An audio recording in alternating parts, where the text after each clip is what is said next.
Hey guys, Ricardo here. Welcome to another blog tech tips. And of course today guys, I'm going to show you to disable on TikTok the duet feature. Now duet allows you to stitch two videos together, great for commentary or feedback on others' videos.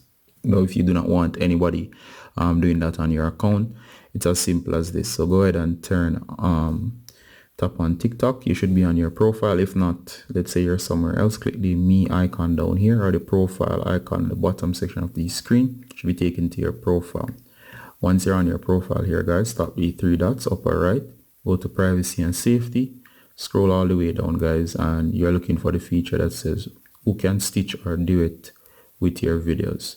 And if you do not want anyone to do that, you can also just go ahead and tap and hit no one.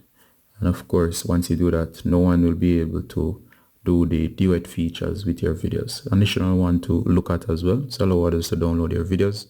You can always turn this off here if you want. Mine is already off in case you don't want anybody to download or save your videos.